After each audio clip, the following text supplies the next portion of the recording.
No. Hola, buenas tardes a todos. Un gusto que estén aquí y que nos hayan esperado tan pacientemente. Inconvenientes técnicos y creemos que meteorológicos también demoraron un poco la salida en vivo en Zoom, en Facebook.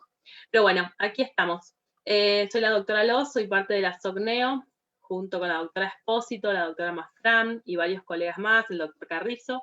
Formamos parte del grupo de la SOC, de la Sociedad Oftalmológica de Córdoba, que estamos tratando de nuclear y juntar a todos los colegas que todavía están en formación y aquellos que están recién recibidos para darles un poco de contención en la parte académica y obviamente empezar a ayudarlos en la inserción a este mundo de la profesión que tanto nos cuesta y nos costó a todos al principio. Hoy es el segundo encuentro del After de la NEO.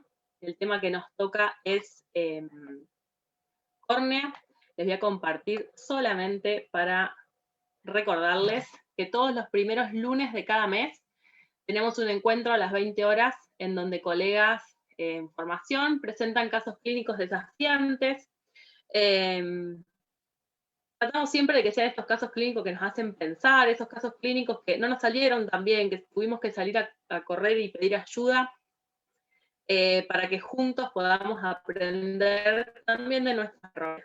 El pasado 5 de abril fue el Ateneo de Superficie Ocular, hoy es el de córnea, y después sigue en junio cataratas, retina en julio, en agosto glaucoma, plástica en septiembre, neuro en octubre, oftalmopediatría en noviembre y refractiva en diciembre. Así que aquellos que nos están viendo o que nos van a ver más adelante en el video grabado, que quieran participar, que tengan casos clínicos desafiantes e interesantes, los invitamos a sumarse.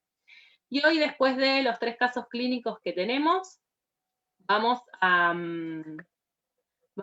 contar con una pequeña charla de Rodrigo Torres, que es editor de la revista MO del CAO, dándonos una pequeña disertación para incluir la investigación clínica dentro de nuestro ámbito. Así que, sin más, le paso la palabra a la doctora Carola Mafrán para que nos presente el primer caso. Buenas noches a todos. Muchas gracias por estar esta noche acá acompañándonos en esta nueva edición del After de la SOC. Y bueno, vamos a comenzar con un caso clínico de la doctora María Candelaria Lucero y de la doctora Nair Rodríguez, que son residentes del Hospital Nacional de Clínicas. Nair, compartí pantalla. Hola, buenas noches. Ahí comparto.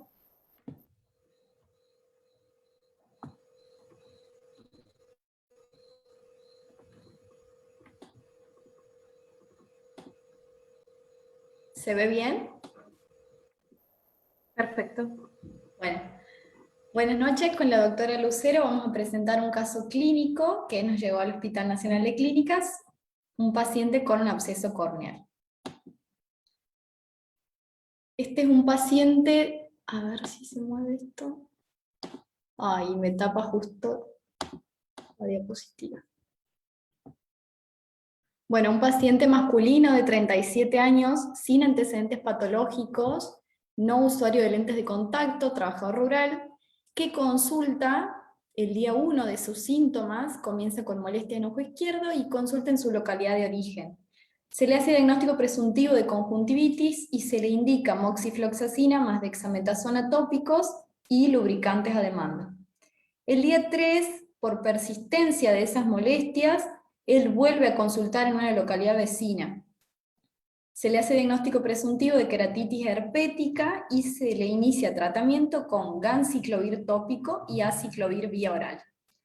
El día 7, él nota un empeoramiento de su clínica, ya se asocia empeoramiento de la agudeza visual, dolor y molestias en este ojo, por lo que vuelve a consultar en esta segunda localidad y se decide su derivación al Hospital Nacional de Clínicas. Nosotros lo recibimos acá el día 7 de evolución de su cuadro, al examen oftalmológico en el ojo derecho, la biomicroscopía, no había ningún dato positivo, la presión intraocular era de 14 milímetros de mercurio, En el fondo de ojo la excavación estaba dentro de límites normales, la mácula libre y la retina periférica aplicada. Su agudeza visual en el ojo derecho era de 10 décimas sin corrección, y en el izquierdo, que es el que él tenía afectado, era movimiento manos a 3 metros sin corrección.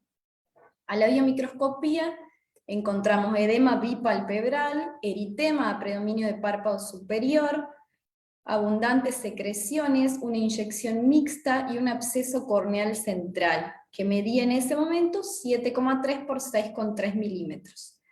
Lo que decidimos fue internarlo y tomar muestras para cultivo directo de bacteriología, parasitología y micología. Posterior a eso se inicia tratamiento tópico con fortificados de vancomicina, ceftazidima y anfotericina B, atropina y tratamiento endovenoso de ciprofloxacina más clindamicina. El día 3 de internación nos informan desde el laboratorio el desarrollo de hifas hialinas tabicadas, fusarium. El servicio de infectología coincide con nosotros en nuestra decisión de suspender ciprofloxacina más clindamicina e iniciar anfotericina endovenosa. A la vez se suspenden los fortificados de vancomicina y ceftazidima y solo continuamos con el fortificado de anfotericina B.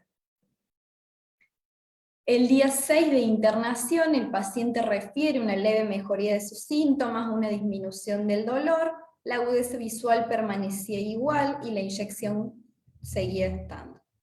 La inyección mixta. El absceso medía 5 por 5 milímetros y recordemos que este era el día 3 de tratamiento de anfotericina endovenosa. El día 10, que era el día 7 de tratamiento de anfotericina endovenosa, ya el absceso seguía mostrando disminución de su tamaño, medía 4,8 por 4,2 milímetros, sobre una base de un leucoma, y los bordes de la córnea ya habían aclarado bastante. Hacia el día 17 de internación, que era el día 14 de anfotericina endovenosa, el absceso medía 3,5 por 3,2 milímetros, estaba bien delimitado del leucoma, y se decide el alta hospitalaria del paciente y se fue a su casa con tratamiento de anfotericina B tópica y lubricantes con trealosa, que también estos lubricantes los tuvo durante toda su internación.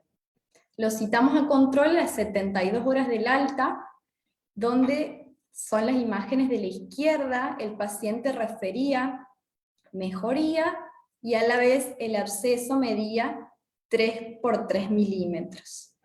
Las imágenes de la derecha son 21 días después del alta, es decir, hoy, se ve un leucoma ya bien definido y a la vez lo que tiene ahí ese absceso medía menos de 1 centímetro. A la vez tiene una queratitis bastante intensa en los alrededores y su agudeza visual mejoró a 1 décima sin corrección con, 1 décima con estenopeico. Y eso sería todo del caso. Muchas gracias. Muy bien, Mayr, excelente. Me gustó mucho el formato en la que presentaste. No es PowerPoint, Gracias. contanos qué es. ¿Cómo? ¿Dónde es la plataforma donde presentaste el caso? Se llama BISME. BI bueno. Con B corta. Sí. Y ellos como que tienen una base que vos vas agregando las imágenes todos y ellos te forman como el resto de la tipología. Excelente, muy didáctica. Gracias. Bueno, Nair, primero felicitarte a vos y a Candelaria por el caso. Además, muy bien presentado, lindo caso, el registro de las fotografías. Felicitaciones a ambas. Bueno, muchas gracias, Doc. Vamos a aprovechar la presencia de un oftalmólogo brillante en el panel, el doctor Pablo Testi, para preguntarle qué opina.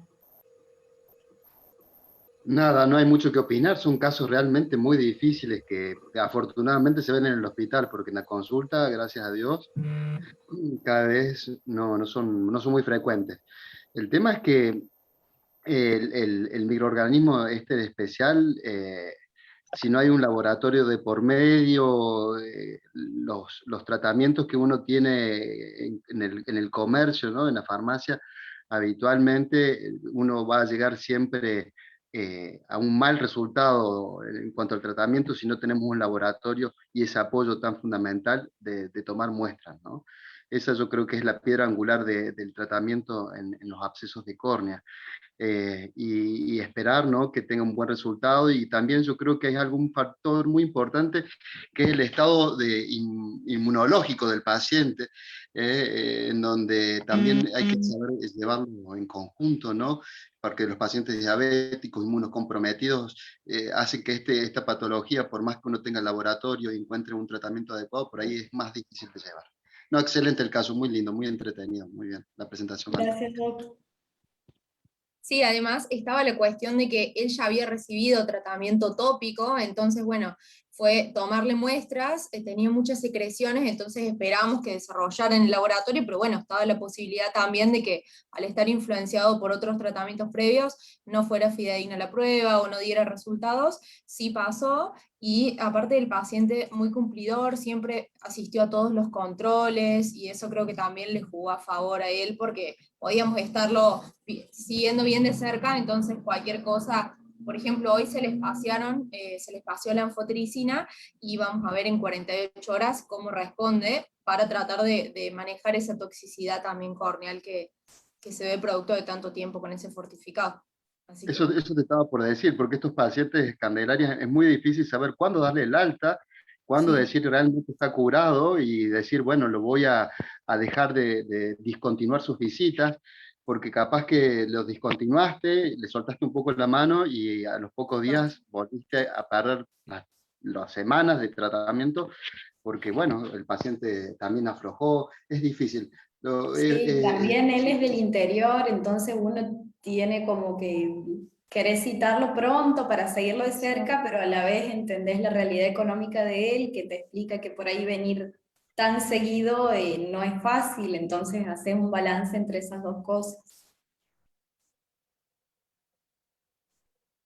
Muy bien, chicas, felicitaciones. Me parece muy importante el registro en fotografías que pudieron lograr. Me parece que hoy está al alcance de todos tener un adaptador para la lámpara, y que el registro gráfico en estos casos para mí es fundamental, tanto para mostrarle al paciente como para dejar registro de cómo va la evolución. Por suerte ahora es algo más, está más a mano. ¿Puedo agregar algo, Ceci? Sí, obvio, Juan. Algo que nos pasa a los que estamos más en el interior es la dificultad para examinar muestras, que no todos los laboratorios la hacen, y a veces pasa que con algo muy simple como una tinción de Gram, a veces uno en un extendido puede tener por lo menos la presencia de por lo menos saber incluso si hay un infiltrado o de linfocitos o de leucocitos y orientar un poco a lo bacteriológico o a lo micótico. Ya no te digo ni siquiera ver cocos o el formato de hongo, pero por lo menos el infiltrado. Y no es fácil conseguir que lo hagan, la verdad que es una limitación importante, así que bueno, quería agregar eso porque es realmente difícil. Y yo, en base a eso, voy a hacer una pequeña acotación. Los que estamos en el interior, me parece que es un trabajo previo que tenemos que ir haciendo, ponernos en contacto con algún bioquímico, ya ir apalabrándolo, por así decirlo, antes, porque cuando nos llega ese paciente y se sienta en la lámpara hendidura, ahí es que le tenemos que tomar muestra. Entonces, si ya sabemos qué colega lo puede hacer, yo estoy en Río Tercero, conseguí un colega que le hablé y muy gentilmente me dijo, sí, cuando vos me llames yo voy, te siembro la muestra en el consultorio, y para mí es bárbaro. Solo tuve que sembrar 2 por suerte, pero ya sé que cuento con la ayuda de este colega y esto suma al trabajo en equipo. Entonces, tomarnos el tiempo de buscarlo previamente. Aunque haya que mandar la muestra a Córdoba, pero a veces en un par de horas uno puede saber con un fresco. Si hay filamentos, se ven, los filamentosos con el GAM se ven perfectos. Exactamente. Otra cosa importante es que contamos Coco. en... Sí. Levanta la mano. Perdón, Coco, otra de las cosas, muchas veces son usuarios de lente de contacto, y no olvidarse también de hacer, ¿no?, conservar el estuche, el líquido y el lente de contacto que estaba usando hasta la infección, porque eso también se puede mandar a cultivar, por más que ya viene con un tratamiento, ¿no? Tópico anterior, ya está haciendo un tratamiento, no están dando bien, el estuche y el lente de contacto se pueden mandar a cultivar, que muchas veces lo primero que hacen los pacientes lo tiran, ¿no? Sí, Rodrigo. Sí. Bueno, muy interesante el caso, muy bien presentado. Y quería destacar, como para abrir tema o simplemente para mencionar, que en esta situación el paciente estuvo internado y recibió tratamiento intravenoso. Y eso es algo realmente bastante inaccesible para la mayoría de las consultas y de los pacientes, salvo que lo derivemos. Eso por un lado. Y bueno, es muy interesante. Inclusive da como para pensar cuánto utilizamos en oftalmología en la actualidad el recurso de ingresar a un paciente para una terapéutica intravenosa, ¿no? ¿En qué casos lo hacemos? Lo hacemos habitualmente en inmunomodulación sistémica, con ciclos de corticoides o ciclofosfamida, y con terapias antiinfecciosas no es tan común que lo hagamos. A su vez, lo otro es, ¿por qué no lo hacemos? Porque cuánto de lo que va por vía endovenosa está llegando a ese absceso de córnea. Entonces acá, si pudiéramos, lo ideal sería, para responder a esta pregunta, más allá de que podemos leer la bibliografía o algún metaanálisis, una revisión sistemática sobre tratamientos para queratitis micóticas, lo ideal sería que uno, si quisiera investigar esto, pudiera tener 2 pacientes iguales en las mismas condiciones y a uno hacerle solamente el tratamiento tópico intensivo con la carga, la posología indicada, y al otro hacerle el tratamiento intravenoso ingresado y comparar las evoluciones. Y nada, lo comento para discutirlo, ¿no? A mí me queda la duda realmente cómo hubiera evolucionado este caso con el mismo tratamiento, los mismos cuidados, el mismo trabajo que pusieron los médicos para que se esté curando al día 21, sin tratamiento intravenoso y sin estar ingresado. Ya sé que es un caso particular y además la situación de que lo hayan podido ingresar y cuidar también, siendo un paciente del interior, creo que le ha jugado muy a favor a ese paciente, porque muchas veces pacientes ambulatorios de este tipo no hacen el tratamiento como corresponde, y la falla terapéutica no es por el fármaco, sino por la forma de autoadministrarse el paciente el tratamiento. Pero nada, lo dejo, el caso estuvo muy bien, lo dejo abierto como para reflexión. No tengo la respuesta. Muy bien. Yo quería aclarar algo al respecto. Nosotros en el hospital contamos con un servicio de infectología que siempre trabajamos en equipo con ellos. Entonces tenemos también quién lo indica, quién lo monitoriza, siempre existe el debate y una decisión unánime donde los infectólogos y los oftalmólogos trabajan en equipo y se decide el tratamiento. Si va a ser ambulatorio, si va a ser con internación, si se suspende, si se agrega y demás. Control de la función renal, bueno, todo lo que significa tener un paciente con anfotericina endovenosa. Muy bien. Vamos a pasar al siguiente caso. Gracias por los aportes. Luciano Ricard, R3 de la Clínica Maldonado Vaz. Vamos a ver tu presentación. Ahí está. Buenas noches, ¿se escucha? Sí. Bueno, buenas noches. Mi nombre es Luciano Richard. Soy residente de la Clínica Maldonado Vaz. El caso que le voy a presentar es el siguiente. Bueno, un paciente de sexo masculino de 23 años que no tenía antecedentes patológicos sistémicos, concurrió en el año 2013 con diagnóstico de 3 años anteriores de queratocona en otras instituciones. Como pueden ver, la huella visual era de menos de una décima sin corrección en ambos ojos, que mejoraba a 4 décimas menos en el ojo derecho y 5 décimas en el ojo izquierdo. A la biomicroscopía se observaban córneas con estrías de Vogt, cámara 4, iris normales, las pupilas normales y reactivas y los cristalinos transparentes. Al fondo de ojo también se observaba todo normal. Se le realizó un OCT visante, el cual informaba el mapa paquimétrico con una paquimetría central de 428 en el ojo derecho, con un mínimo de 414 micras, y en el ojo izquierdo de 417 con un mínimo de 398 micras. La topografía informaba una curvatura de 50 por 44 en el ojo derecho y de 51 por 45 en el ojo izquierdo. Bueno, a este paciente, ¿qué se le podría haber planteado para solucionar el problema? Entre algunas de las posibles soluciones se podía plantear algún crosslinking, pero en esa época todavía no estaba muy afianzada la técnica todavía aquí. Además, los espesores no estaban muy cerca del límite, en el ojo izquierdo, en el caso de 398 micras, la parte más fina.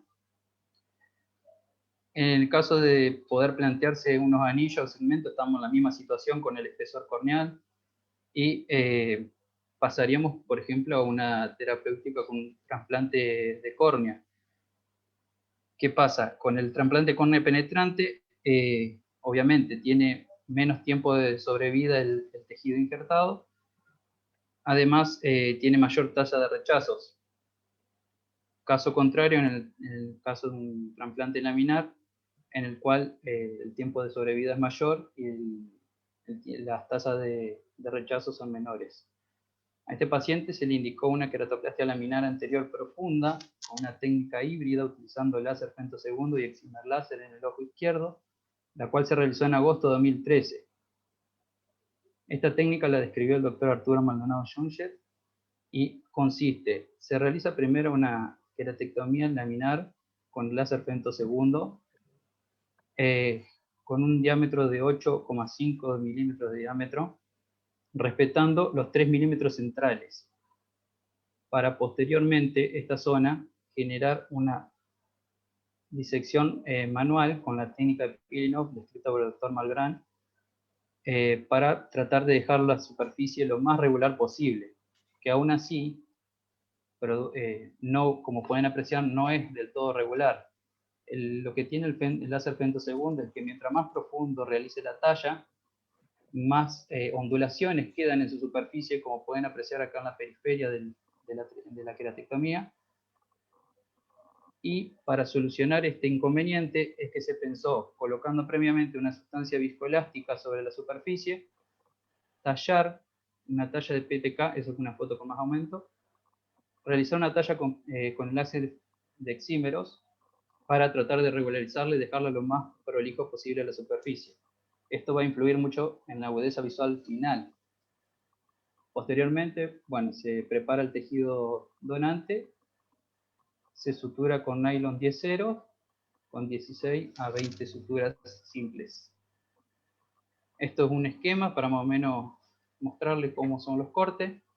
No está muy bien el tema del tamaño, porque esto debería ser más chico. Estos serían los 3 milímetros centrales en donde se realiza el Pilinov. Aquí es donde se realiza el anillo de corte laminar con láser femtosegundo, también el corte anterior de las paredes laterales, y posteriormente en la talla con el PTK con el excimer láser. Al año de la operación, podemos ver que la agudeza visual ya mejoró, estaba viendo 3 décimas más sin corrección en el ojo operado, en el ojo izquierdo, y la esqueratometría habían aplanado bastante, de 46 por 43, ahora tenían la curvatura en el ojo izquierdo. En cambio, en el ojo derecho, como todavía no estaba operado, bueno, la visión era de cuenta dedo, la esqueratometría eran de 45 por 51, presentaba las estrías de Bob, se le realizó un nuevo pisante, el cual nos informaba una paquimetría mínima de 398 micras, por lo que se decide también realizar la misma técnica en este ojo, la cual se realizó en octubre de 2014. Al año de la última operación, ya la agudeza visual en el ojo derecho era de 1 décima menos, que mejoraba 3 décimas, y en el ojo izquierdo de 2 décimas más, que llegaba a mejorar a 5 décimas. El nuevo visante nos mostraba un lecho residual de 138 micras en el ojo derecho, como pueden apreciar, y en el ojo izquierdo un lecho residual de 87 micras.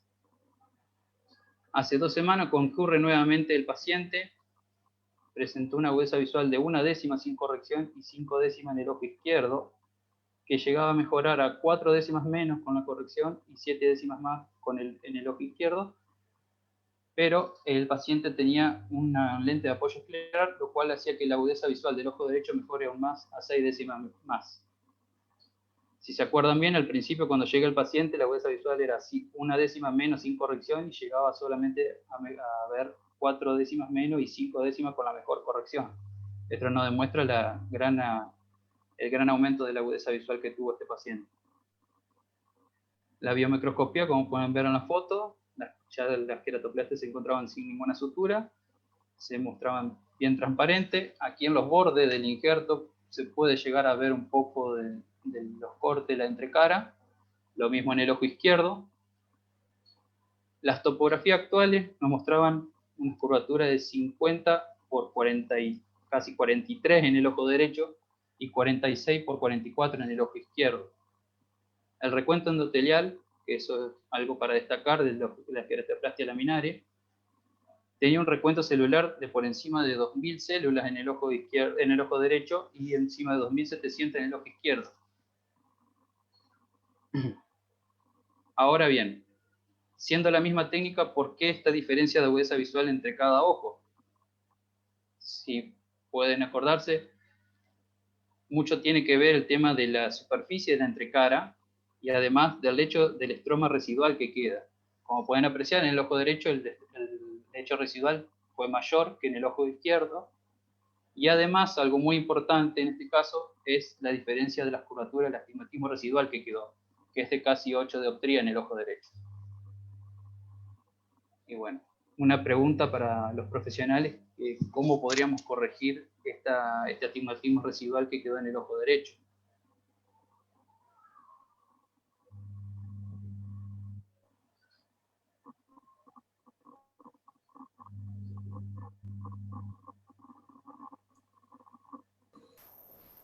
Muy bien, Luciano, muy bien presentado el caso, felicitaciones. Gracias. Vamos a preguntarle al doctor Testi, ¿qué opina? ¿Cómo podemos resolverlo? Es increíble, ¿no? Como el femto ha cambiado mucho la cirugía de córnea, ¿no? Ha facilitado, hace que la cirugía sea más reproductible. Yo no sé yo no tengo mucha experiencia en córnea, pero yo coincido con lo que dijo en cuanto a la calidad de la entrecara es lo que va por ahí a devolver o no la buena visión al paciente. Y por ahí yo, viendo las imágenes de la entrecara que queda con una Big Bubble, que es una técnica manual, ¿no? Que por ahí evidentemente tendrá su curva de aprendizaje, como todo esto, habría que ver si los resultados hubieran sido mejores. Y el astigmatismo residual va a ser difícil. Yo creo que yo probaría siempre de más fácil con un lente de contacto y ver cómo se puede solucionar. Yo sé que la agudeza visual en la última presentación era con lente de contacto, pero a ver si se puede todavía mejorar un poco más, haciendo capaz una mejor adaptación.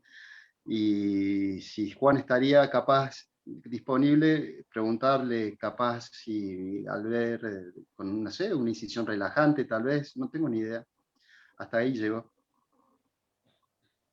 Está bien. Sí, sin duda las entrecaras con interfaces de estroma a estroma son un poquito menor calidad de visión, pero no tanto, no como para tirarse de los pelos o por una Big Bubble o por un lamelar profundo. Siempre el lamelar profundo, mientras más cerca esté de la decimal mejor, y va bien con estroma.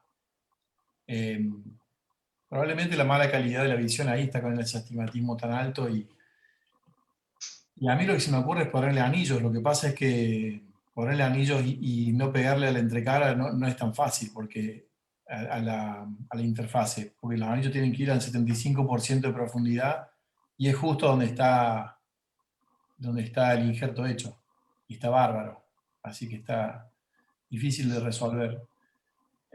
Yo creo que si está muy regular, como vi el ojo derecho que estaba regular, podría intentar hacer una PRK, me parecería que podría solucionar al menos un gran porcentaje del astigmatismo, ponerle mitomicina para evitar el haze, es lo que se me ocurre hacer como menos traumático, pero bueno, no estoy seguro si pudiera responder también. Yo he hecho bastante PRK sobre trasplantes y me ha ido bastante bien si son regulares. Si no, prácticamente no se puede esperar un resultado homogéneo. Y la pregunta mía sería, en un caso que yo, si lo recibo, lo llevaría para anillos. No está mal intentar un trasplante profundo, un lamelar, pero lo hubiera llevado probablemente para anillos, como una opción que me da margen todavía para hacer un trasplante después. Bueno, quiero agradecer la presencia del doctor Arturo Maldonado Yuyen. Está levantando le la doy mano el doctor Rodrigo Torres. Arturo. Hola, ¿cómo le va? Perdón, Rodrigo. Buenas noches. Sí. No, está bien. Era tal vez para comentar, no es mi área, no soy cirujano del segmento anterior, pero para no seguir con la córnea, no sé, tal vez ustedes me van a corregir a ver si estoy en lo cierto, si es una posibilidad o no, una lente fáquica de cámara posterior tórica que pueda, creo que no va a poder corregir todo ese astigmatismo residual, pero que pueda aminorarlo es lo único que se me ocurre como para trabajar ese astigmatismo sin seguir en la córnea.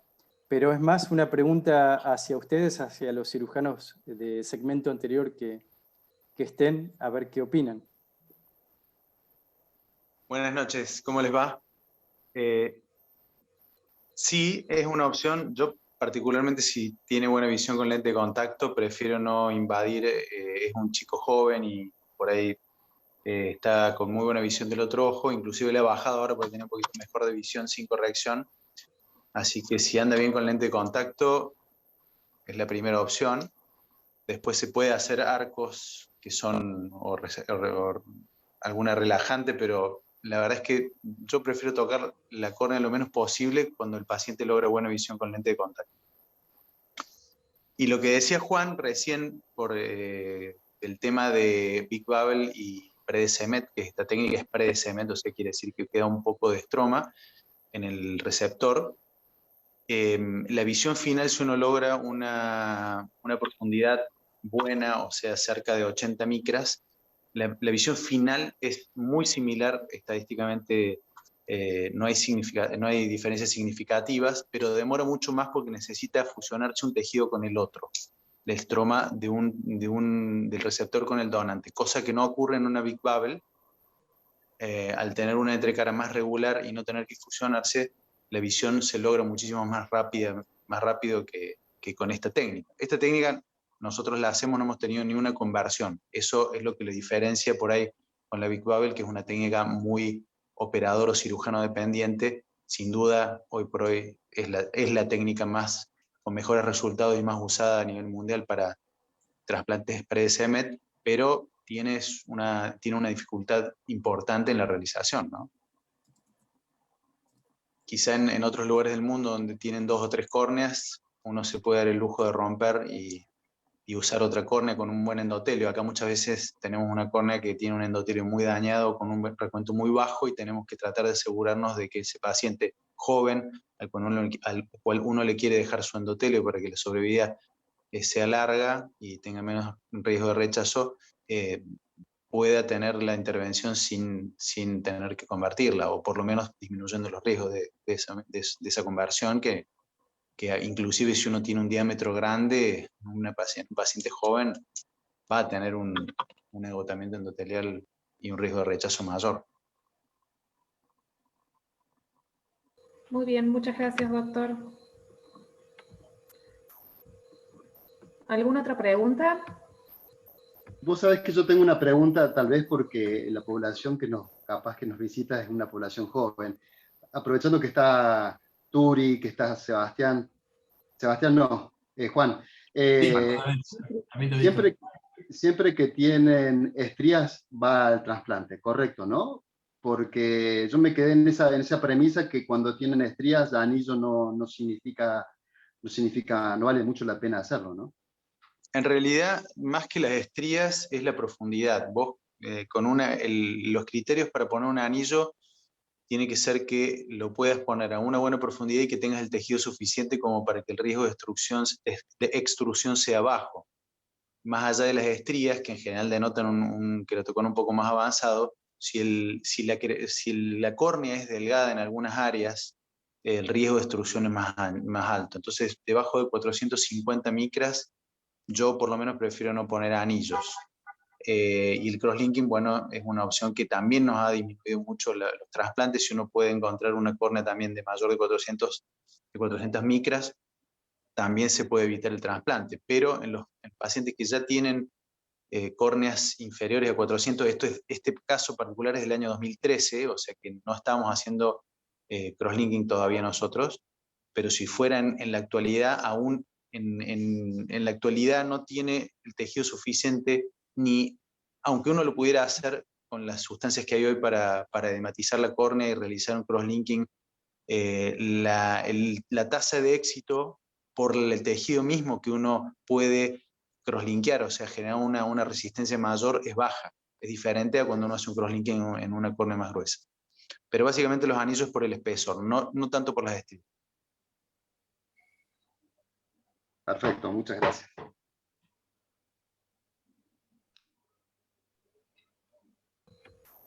Bueno, muy bien. Si no hay más preguntas, pasamos con el último caso. ¿Carola? Sí, doctor, agradezco también la presencia anda muy mal de un mi internet. Sí, agradezco la presencia de un excelente corneólogo, el doctor Víctor Reviglio. Doctor, lo escuchamos. No, quería saber cómo era la topografía previa al trasplante, y al finalizar el trasplante quedó con un astigmatismo de 8, por lo que escuché, porque se me iba y volvía al internet. Le hicieron un estudio antero-posterior para ver tanto la curvatura anterior, posterior, analizaron, o no sé cómo lo resolvieron al caso del astigmatismo, si le hicieron algún tipo, como escuché que mencionó Rodrigo, alguna técnica combinada, ya sea de córnea con algún lente intraocular para bajar ese astigmatismo de 8 grados, o solamente pusieron un lente de contacto. No, por ahora solamente un lente de contacto. El otro ojo está con una visión bastante buena, así que se maneja para la mayoría de las actividades sin ninguna corrección, y para cuando va a manejar, en una parte de su trabajo usa el lente de contacto para corregir ese ojo, y llega casi a 7 décimas. Entonces, por ahora, la idea es tratar de no meter demasiada mano. Él está contento porque antes del trasplante tenía muy mala visión con los dos ojos y hoy se maneja bastante bien. De todas maneras, bueno, la opción siempre existe. Se puede valorar algún tratamiento córneo, como decía Juan, un tratamiento fotorrefractivo para el astigmatismo, ya sea la SIC, que es difícil en un trasplante, algún arco. Yo he hecho arcos con femtosegundo, funcionan bastante bien, pero corrigen mucho, entonces hay que tener cuidado. Por ahí se hace solo un arco superior que quede protegido por el párpado, es lo que yo hago habitualmente, y con eso corrige más de 5 dioptrías, o a veces inclusive sigue corrigiendo en el tiempo, o sea que sería una opción. De todas maneras, a mí, una vez que está bien estable la córnea, me gusta corregir o tocarla lo menos posible si el paciente está contento con el lente de contacto. Si no lo tolera, ahí ya, por ahí sí busco algún otro solución. Claro, eso es fundamental. Si el paciente logra el objetivo de mejorar su visión con un procedimiento no invasivo, y dejas para una segunda oportunidad un tratamiento quirúrgico corneal, o por última oportunidad intraocular, obviamente, lo resolvé con el lente de contacto. Así es. Pero hubiese pensado en un inicio también, como dijo Juan, también por las micras. Escuché también parte de tu explicación de la cantidad de micras que tenía y las estrías. Hubiese visto también la posibilidad o analizado el implante de anillos. Pero bueno, teniendo un láser de femtosegundo y un excimer láser, esa técnica combinada con el masking que le haces con el viscoelástico para regularizar la superficie, por lo que se vio ahí en el postquirúrgico, quedó con muy buena transparencia. Claro, esa en realidad fue una técnica mezclada entre la técnica clásica de peeling off, que fue la que usamos siempre, con una que describió el doctor Tamayo, que fue apenas se empezó a hacer laminares con femtosegundo, él hacía el corte completo, ponía la sustancia viscoelástica y hacía el tallado, pero en el eje visual aún así no lograba buenos resultados.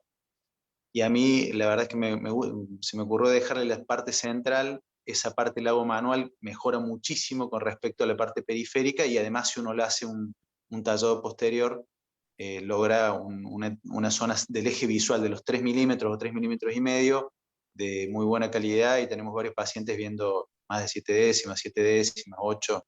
Bueno. Quizás no en todos, pero en muchos se logran buena visión.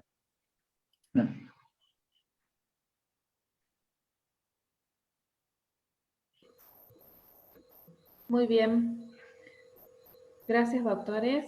Vamos a dar inicio al último caso clínico. La disertación está a cargo del doctor Juan Ferrario del Hospital Nacional de Clínicas. Juan, compartí pantalla.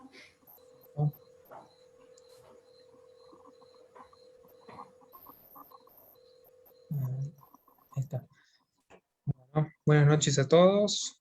Yo soy Juan Ignacio Ferrario, residente de tercer año del Servicio de Oftalmología del Hospital Nacional de Clínicas, y el caso que voy a presentar es una infección corneal asociada a lente de contacto, ¿sí? Perfecto. Vamos de acá al principio. En la presentación llega una paciente de 25 años de edad, en la cual consultaba por un ojo rojo doloroso, fotofobia, sensación de cuerpo extraño, y en los antecedentes personales no se encuentra nada en particular. Sí podemos encontrar como gran hallazgo algo importante, que es usuaria de lente de contacto blandas. Bien, en el antecedente de la enfermedad actual, la paciente nos relata que sufre una lesión en su ojo de menos de 24 horas de evolución en una discusión con su pareja, y le mete el dedo de forma accidental. Bien, la agudeza visual en ese ojo estaba a 6 décimas sin corrección, que mejoraba 7 décimas con el estenopeico, y el ojo izquierdo estaba a 10 décimas con su corrección. Las PIO estaban normales. Entonces, por lo tanto, vamos a repasar la cronología. Sufre el traumatismo. La paciente nos relata que empieza con epífora, con sensación de cuerpo extraño, dolor, ojo rojo, inyección conjuntival, disminución de la agudeza visual, todo esto el día anterior de la consulta, y al otro día, cuando despierta, decide consultar justamente a la guardia porque este dolor ya se había irradiado a la órbita y al macizo facial.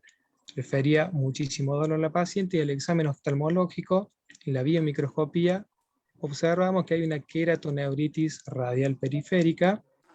Acá está la úlcera menor aumento. Entonces, por lo tanto, ¿qué hacemos al principio? Pensamos en diagnósticos diferenciales. Ya algunos tendrán algún diagnóstico presuntivo. Esto nos hace pensar como diferenciales: queratitis herpética o queratitis por zóster, en la cual encontramos úlcera dendrítica, también mucho dolor, una abrasión corneal propia por el traumatismo, y el otro puede ser justamente una queratoneuritis radial por acantamoeba. Si repasamos la imagen anterior de la paciente, vemos que se asemeja bastante justamente la queratoneuritis radial, ¿no? Entonces, ¿qué hacemos en este caso? La conducta: se toma muestras para bacteriología, micología y parasitología, y se comienza con un tratamiento que incluye la clorexidina al 0,2% cada 1 hora, día y noche. Se le hace hincapié al paciente que debe cumplir el tratamiento a rajatabla. Antibiótico terapia cada 4 horas con gatifloxacina, cicloplegia, lubricantes tópicos cada 2 horas durante el día y un carbón por la noche. La citamos a las 24 horas, y en la evolución la paciente nos relata que tenía buena mejoría en cuanto a síntomas y signos. En el examen oftalmológico se evidenciaba justamente esa mejoría en lo que es el tamaño de la úlcera. Acá vemos que está un poco disminuida. Bien, entonces la conducta: continuamos con el tratamiento hasta cumplir 72 horas. A las 72 horas la paciente relata,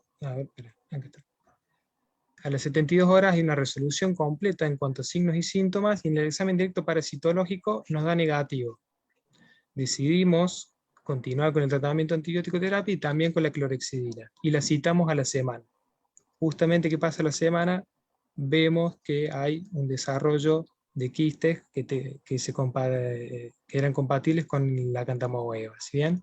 Entonces, ¿cómo es el seguimiento de esta paciente? Se le explica cuál es la patología que tiene, cuáles son los riesgos y cuál es la importancia en el tratamiento y en el seguimiento que debe realizar. Obviamente suspendemos la lente de contacto blanda, hacemos un control mensual por 6 meses, tratándola con clorexidina 4 veces por día durante 6 meses, y justamente cada mes que controlábamos la paciente llevaba una evolución favorable, ¿no? Pasando a la revisión bibliográfica, un artículo que encontré acá en la revista Parasit del 2015, instituciones asociadas de las Islas Canarias, de Pakistán y Austria, buscaban cuál era el tratamiento más efectivo para la cantamoeba por lente de contacto. Y resultaba que las biguanidas eran las drogas justamente más efectivas. Pero dentro de las mismas, la clorexidina no producía toxicidad comparándola con la PHMB. Y otro artículo acá, un trabajo científico que realizó nuestro laboratorio, el Hospital Nacional de Clínicas, entre el año 2000 al 2016, se incluían 844 muestras oculares, ya sea muestras corneales, secreciones de fondo de saco, secreciones conjuntivales y hasta líquidos de los estuches de la lente de contacto, y se encontraba como resultado que el 1,5% prevalecía en la cantamoeba en las muestras corneales, de un total de 739. Y en muestras de lente de contacto de un total de 65, casi el 14% se encontraba el desarrollo de quistes por acantamoeba. El dato más importante que veo es que 9 de cada 10 pacientes con patología ocular y encima usuarios de lente de contacto dan positivo en el cultivo, ¿sí? Otro resultado bastante importante son las veces de riesgo, 13,4 veces más riesgo hay de contraer infección mediana en usuarios de lente de contacto. Y bueno, no hay estudios a nivel nacional que avalen las infecciones sobre lente de contacto, pero sí se ha encontrado en otros países que el resultado es del 0,02% en prevalencia de lente de contacto comparado con el 1,5% que hubo en nuestro hospital. Bien, entonces, como conclusión, quiero resaltar lo importante que es hacer un diagnóstico precoz. Es un factor fundamental para la evolución. Muchas veces se sobreestima o se subdiagnostica lo que es la queratitis por la cantamoeba. Más que nada nosotros vemos pacientes que se encuentran en el interior y que primero van a un dispensario, se lo trata con una gotita y luego cuando ya llegan a nuestro hospital ya la córnea tiene una evolución bastante severa. Hacer una anamnesis completa del paciente, ¿sí? Este dato de que es una paciente usuaria de lente de contacto ya me llamó bastante la atención, para tenerlo en cuenta. Siempre obviamente hay que hacer una toma de muestra en pacientes sospechosos. Nosotros gracias a Dios tenemos el laboratorio, entonces eso no es un inconveniente. Y por último, explicar y educar al paciente en el uso correcto de las lentes de contacto, en la limpieza del estuche o de las mismas, y explicarles, darles a entender lo riesgoso que es un contagio o una infección por este parásito. Bueno, eso es todo.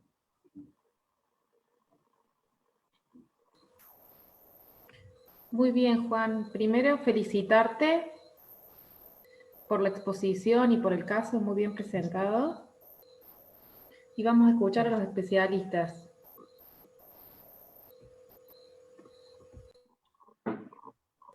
Bueno, Juan, muy buena la presentación. Puntualmente Gracias. creo que el caso más importante, como dijiste, es hacer una buena anamnesis, estudiar bien el caso en particular, cuáles son los factores de riesgo, en este caso el uso de lente de contacto, y siempre ver los hábitos higiénicos, cómo los coloca y los limpia los lentes de contacto. Hay múltiples trabajos donde asocian el uso del lente de contacto con estas infecciones por parásitos. aunque también se dan en pacientes que no son usuarios de lente de contacto la posibilidad de estas infecciones. En los diagnósticos diferenciales hablaste del herpes, por ahí muchos ven ese tipo de dendrita o pseudodendrita y creen que es un herpes, y generalmente no lo es. Entonces, como siempre decimos en la comisión de infectología del CAO, siempre que vean un usuario de lente de contacto, si bien puede tener un herpes, piensen primero en una acantamoeba. Tenemos la posibilidad de hacer las PCR. Sé que el Hospital de Clínica tiene un laboratorio y un especialista, creo que ahí salía el apellido del doctor Casero, que es un experto en parásitos y en acantamoeba, así que el segundo comentario mío es siempre tener un gran socio que es el laboratorio de microbiología. No cualquiera detecta y cultiva y te da el positivo en estos casos que son más difíciles, como son los acantamoebas, así que tienen ese hándicap a favor de ustedes.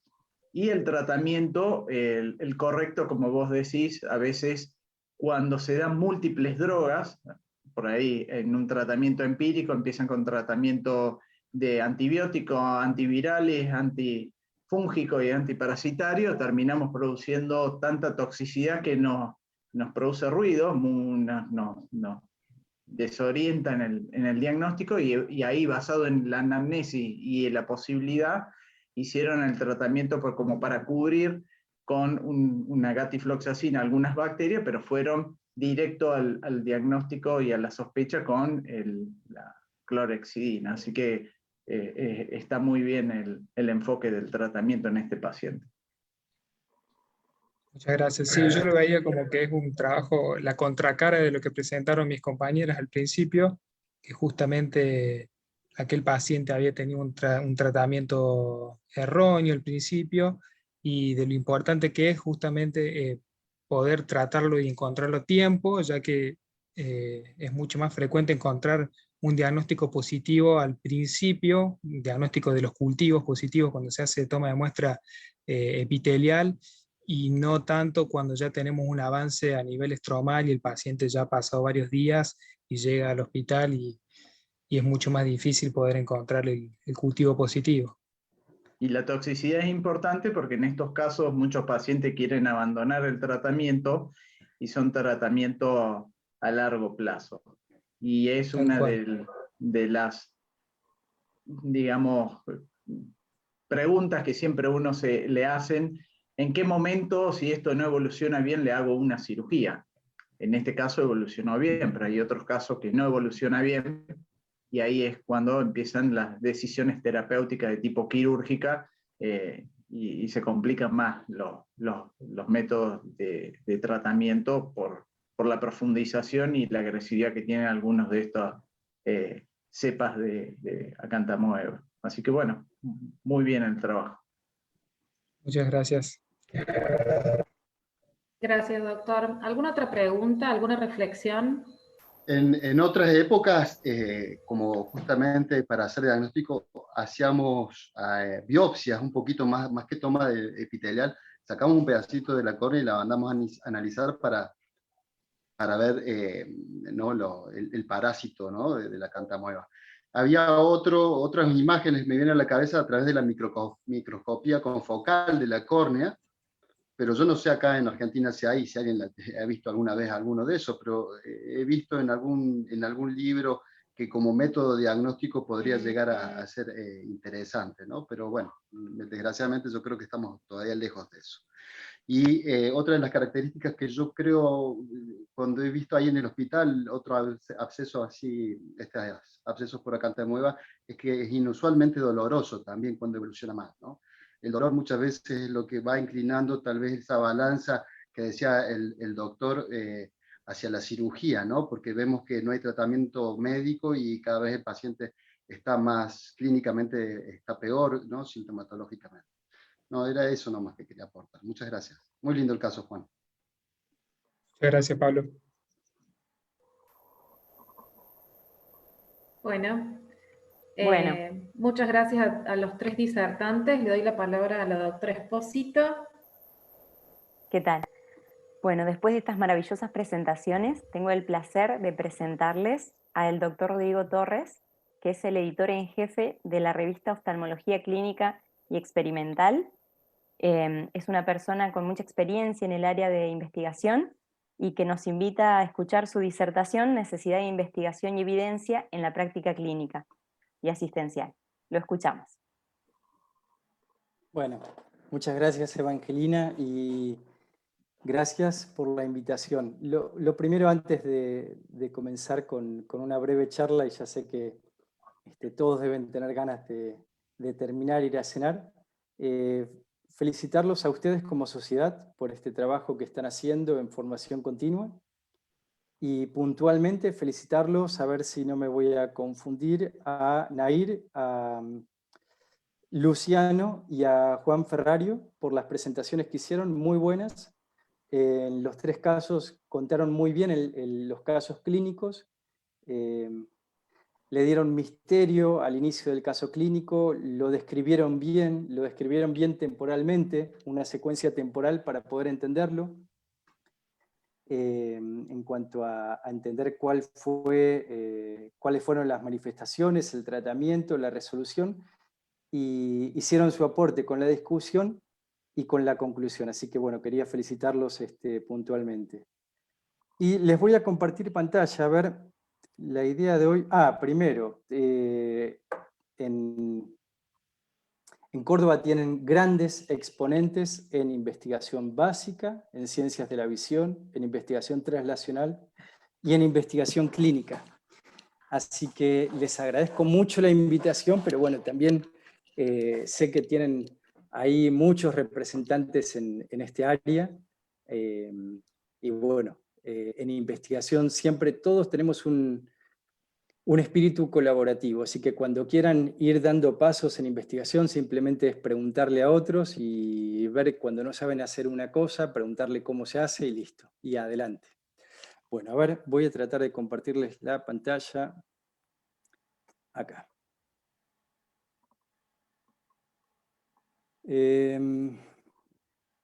Bárbaro. Voy a reducir esto. A ver, esta presentación va a ser como un popurrí, es un inicio a diferentes cosas que espero que les resulten motivadoras para quienes por ahí no trabajan en investigación o nunca han hecho cosas de investigación, se incentiven para hacerlas, y para quienes hacen algunas cosas, tal vez por ahí darles algunos tips. La idea es hablar básicamente de cómo un médico puede investigar, y estoy convencido que cualquier médico con actividad asistencial puede investigar. Hay que aprender algunas herramientas que tal vez en la carrera de medicina no vemos en profundidad. Para eso vamos a hablar de investigación clínica y epidemiología. También les quiero comentar algo sobre medicina basada en la evidencia, por qué la necesitamos como médicos oftalmólogos, qué es, y a lo último, hablar de algo que a veces nos olvidamos cuando se generan trabajos de investigación, que es lo importante que es la validación por pares y finalmente la divulgación científica, algo que es bastante complejo en la actualidad.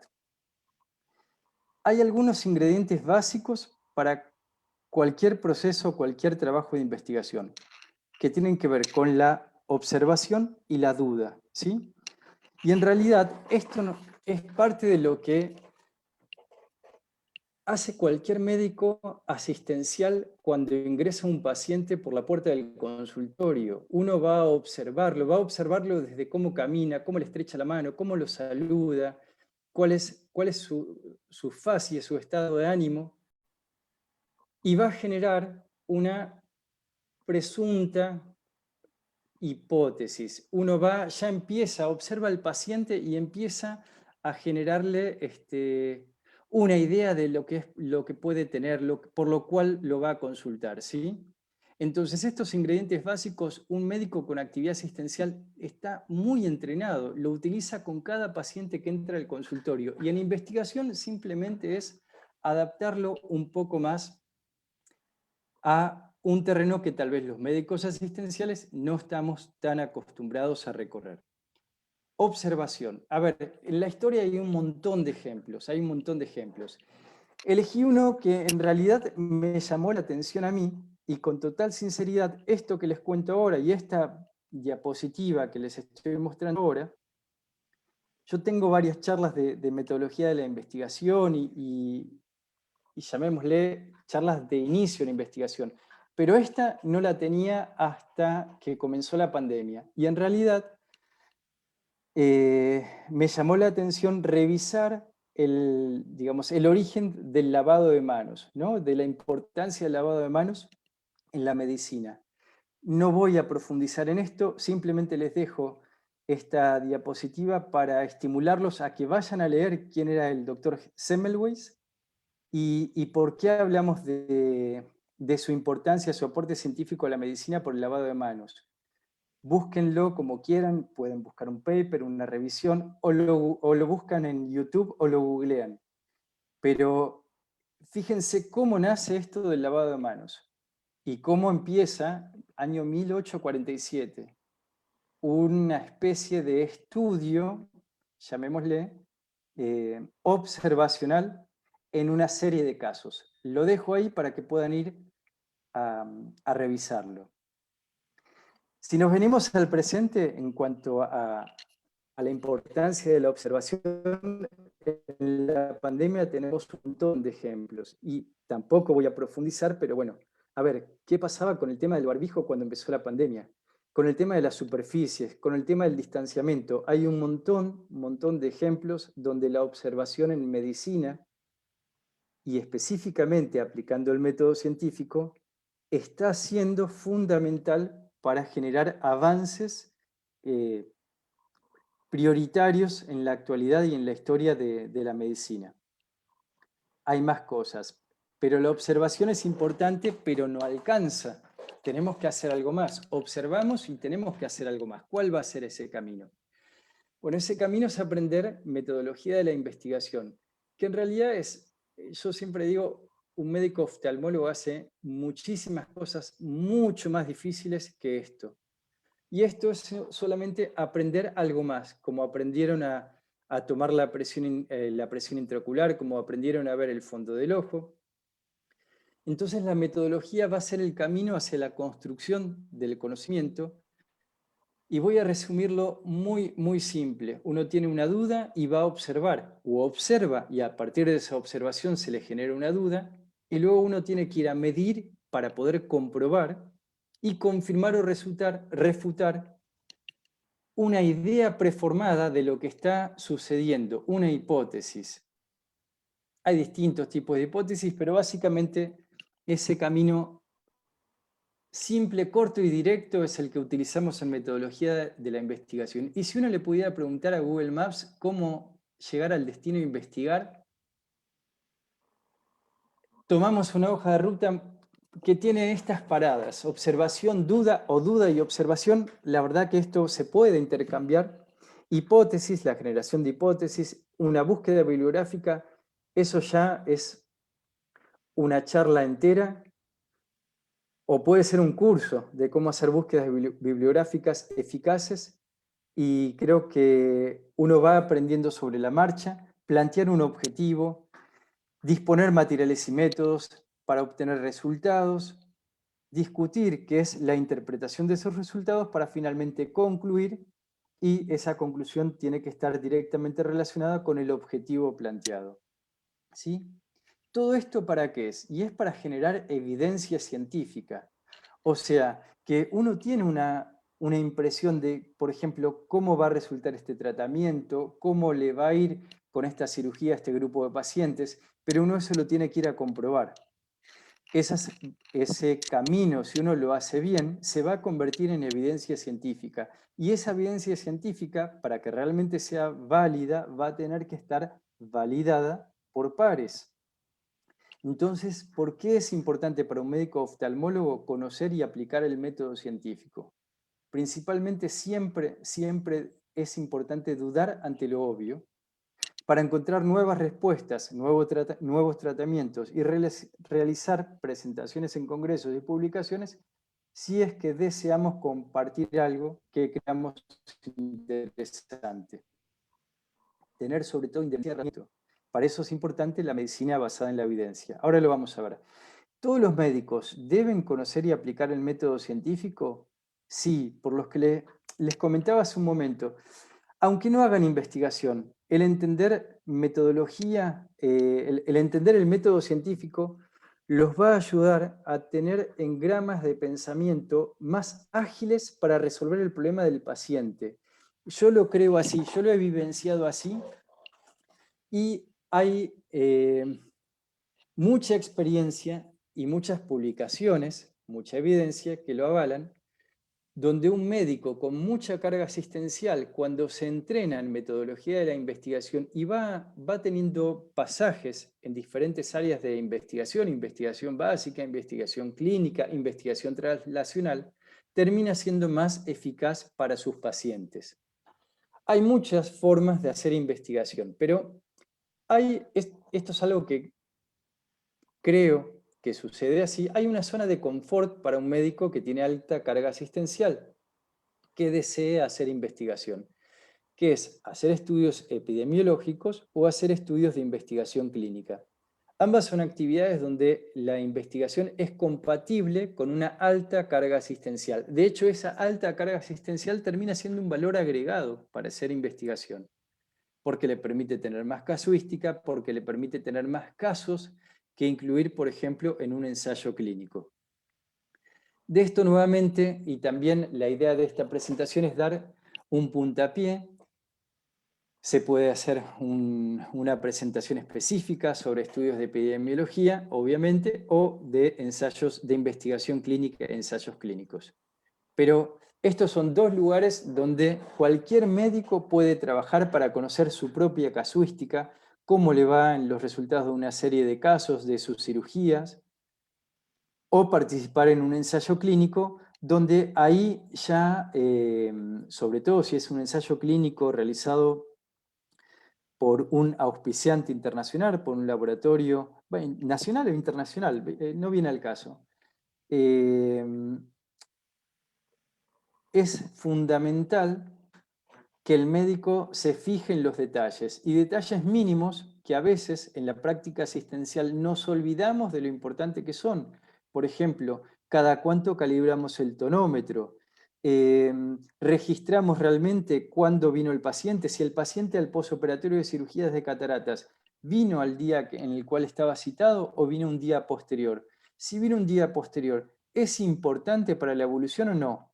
¿Tiene relevancia clínica en el resultado final de esa cirugía? ¿El desfasaje de 24 o 72 horas en el posoperatorio? Seguramente no, pero en un ensayo clínico todos esos detalles el médico que participe en investigación los va a tener que anotar y va a ser monitoreado por un ente regulador y debe registrarlo. Entonces, el ejercicio de participar en ensayos clínicos está bueno para volverse cada vez más minucioso, y eso nuevamente repercute favorablemente en todos los pacientes que atendemos. Pasemos ya, para ir terminando, medicina basada en la evidencia. Esto no es tan antiguo, o sí, a ver, 1991, pasaron varios años.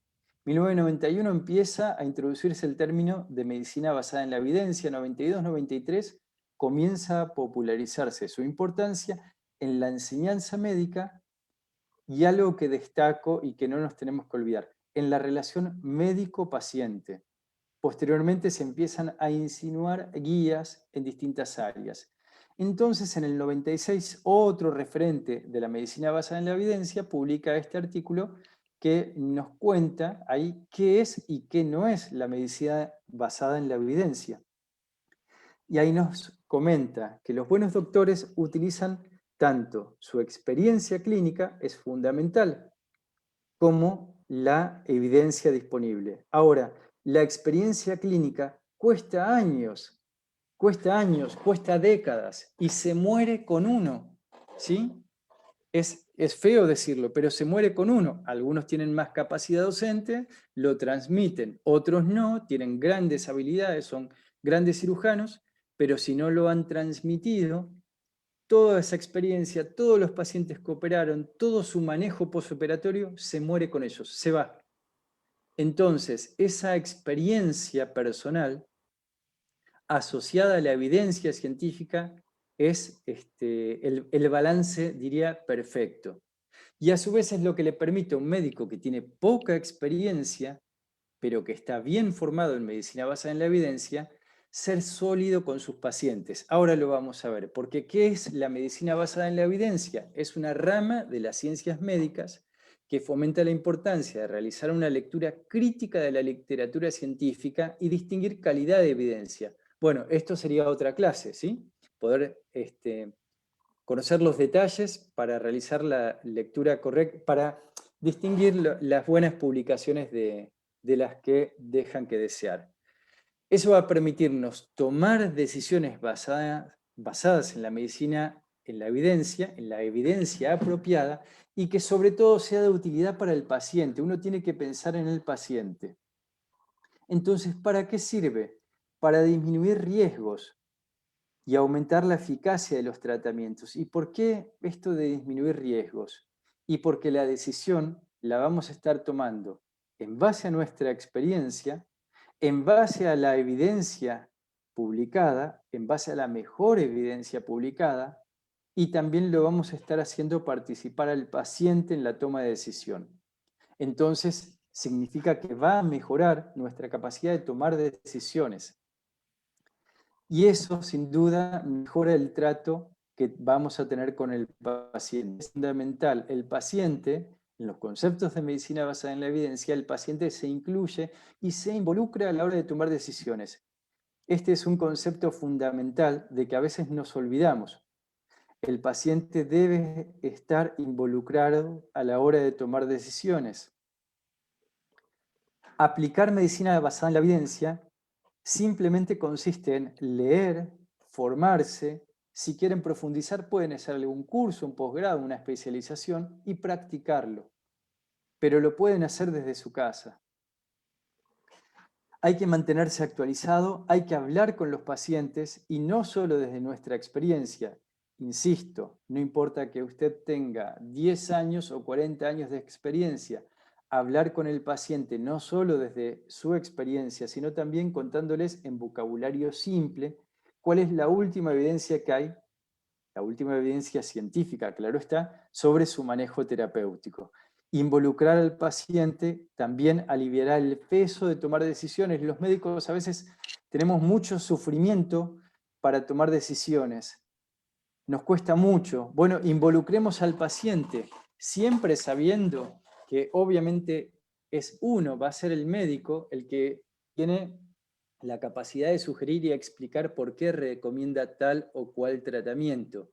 En última instancia es la palabra del médico la que más peso va a tener, pero el paciente va a tener que decidir y dar su consentimiento para avanzar. El médico va a ser sin duda la mejor opción para decidir cuál es la evidencia disponible para realizar tal o cual tratamiento. Recuerden que los pacientes buscan muchísimo información y buscan muchísima información en lugares inadecuados. Entonces ustedes les deben mostrar cuál es el lugar, qué evidencia hay y cómo esa información no va a estar en lugares donde la mayoría de los pacientes puedan comprender, ustedes les deben explicar esos conceptos. ¿Y qué hay que hacer cuando uno termina un trabajo científico? Cuando uno hace un trabajo científico, por ejemplo, trabajos científicos son los casos clínicos que se presentaron al día de hoy. ¿Qué hay que hacer? Finalizado este trabajo, hay que validarlo y divulgarlo. La divulgación científica puede ser en reuniones científicas, a través de presentaciones, de lo tradicional, ¿no? Póster, oral, trabajos orales, fotos, videos, y también publicaciones científicas. Las publicaciones, que son trabajos escritos, pueden ser comunicaciones cortas, revisiones, trabajos originales, y eso es lo que más peso tiene. Y también imágenes científicas y videos científicos. Ahora bien, estas dos vías de divulgación científica tienen diferente grado de validación y generalmente las reuniones científicas tienen una menor validación que las publicaciones científicas. No siempre, no siempre. Hay congresos científicos donde hay un alto grado de validación. Sí significa que esos trabajos que uno envía, esos resúmenes, son muy bien evaluados. Y hay publicaciones que tienen muy mal grado de validación, donde realmente no se realiza una validación por pares como corresponde. Pero bueno, básicamente en las reuniones, digamos, en una publicación científica hay mayor grado de validación, ¿sí? Eso cuando envíen un trabajo a una revista, evalúen que la revista realice revisión por pares. Ahora bien, divulgar para pares, perfecto, eso es lo que los médicos estamos acostumbrados a hacer. Vamos a los congresos y muchos publican. Ok, no olvidarse la población general, es fundamental. Y sobre todo hoy en día, uno tiene que divulgar los conocimientos científicos a la población general. Cualquier médico que exponga en un congreso, a su comunidad, a sus pacientes, le debe comentar lo que ha divulgado. Es muy importante, y sobre todo si hicieron una presentación de un caso clínico como hoy, contarle al paciente que han resguardado, obviamente, su identidad por confidencialidad, pero que han estudiado mucho ese caso y que lo han presentado en un congreso o en un ateneo y que se han interiorizado, porque cuando ustedes hablan de eso con el paciente, hay que remarcar que hay un momento, yo digo, hay un segundo, donde si ustedes se preocuparon realmente por ese paciente, hicieron una extensa búsqueda bibliográfica, hay un segundo donde ustedes son quienes más saben del tema en el mundo. Piénsenlo así. Si ustedes realmente hicieron las cosas bien, hay un segundo donde ustedes son quienes más saben de ese tema en el mundo. Entonces, compártanlo con su población de influencia, con su comunidad, sea pónganlo en la sala de espera o en el hospital, compártanlo. Es bueno eso. Los invito, ya para terminar, y me parece que ya me extendí, los invito a que puedan ver alguna de las charlas que hay del año pasado, el método y la pandemia, están en YouTube.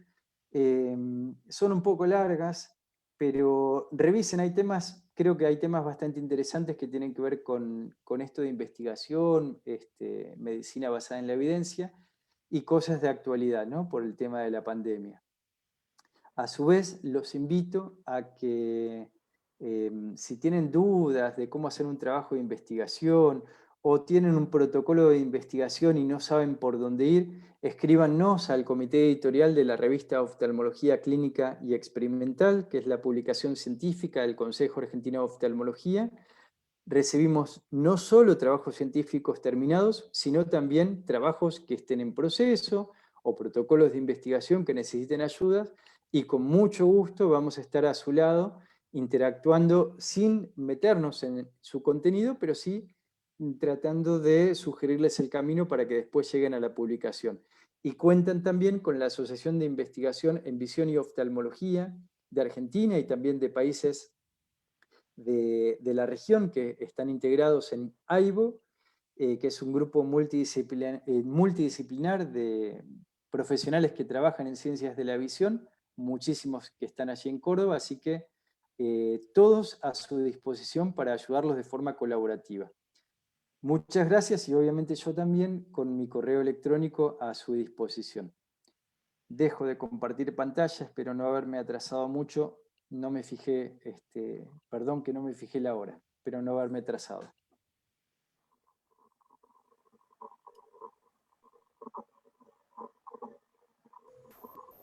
Muchísimas gracias, doctor. Dale, Carola. No, muy interesante y muy enriquecedor toda su disertación, doctor. Muchísimas gracias. Principalmente para los chicos que están empezando, para que empiecen a tener las herramientas, contar con esto, saber que cuentan con ustedes, que contamos con ustedes para que nos orienten y nos ayuden a meternos más en la investigación. Muy enriquecedor. Muchísimas gracias. Víctor, ¿algún comentario vos?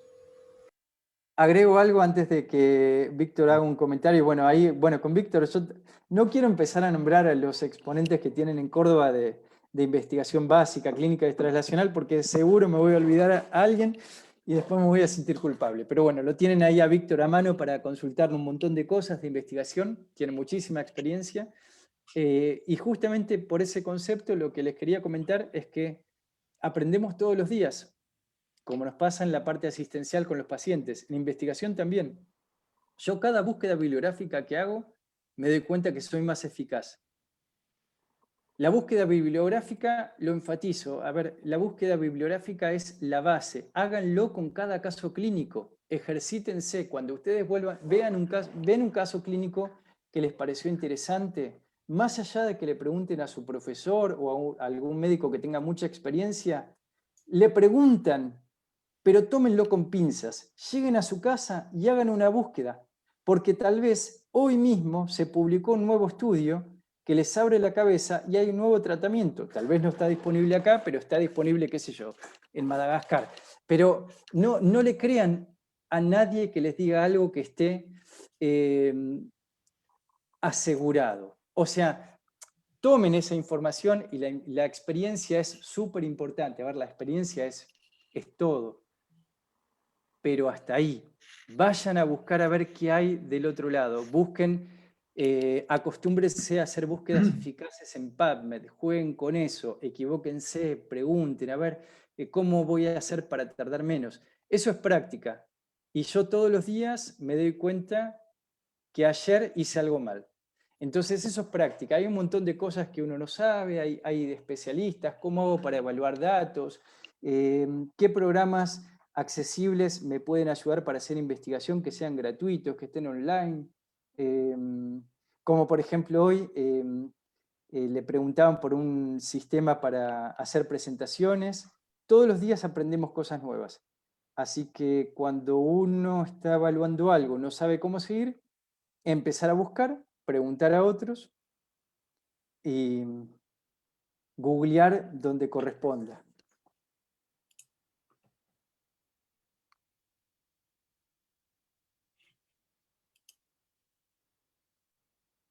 Bueno, Rodrigo, gracias por la presentación. Excelente, muy interesante y bueno, acotando lo mismo que has dicho, siempre tratar de buscar la información en cada caso desde los más simples hasta otros complejos y la búsqueda bibliográfica enriquece y como ese famoso dicho, cuanto más estudiamos, más dudas tenemos. Así que eso nos permite enriquecer los fundamentos de tomar ciertas decisiones. Y lo importante de la investigación a veces es interactuar con otros profesionales, sean médicos, bioquímicos, biólogos, que te ayudan a ver desde otros puntos de vista a veces una misma patología o un mismo diagnóstico o tratamiento. Así que la investigación sea clínica o hasta la pura estadística, es muy interesante y nos enriquece como profesionales y en lo social también porque se descubren nuevas relaciones, amigos y profesionales que hacen que uno pueda desarrollar nuevos trabajos. Así que bueno, eso solamente quería acotar un poco más de lo que habías dicho a lo largo de tu presentación. Gracias, Rodrigo, por estar acá con nosotros hoy. La verdad, un lujazo. Y insistir sobre algo que dijiste vos, que la gente se puede acercar al CAO a llevar su trabajo, a llevar su idea para que les den una mano desde la OCE y se pueda publicar. Está muy bueno eso. Gracias a todos. ¿Un comentario, Carola? No, agradecerles a todos la presencia. Muy lindos los casos, los felicito a todos los disertantes y al doctor Torres que nos acompañó, a los corneólogos especialistas que también estuvieron presentes. Bueno, y a vos, Juan, por supuesto. Muchas gracias a todos. Todo conectar esto, gracias. Carol, mil disculpas a todos. Bueno, un gusto. Bueno, damos por finalizado. Hasta luego, Muchas gracias a todos. Buenas noches, gracias por todo. Adiós, buenas noches.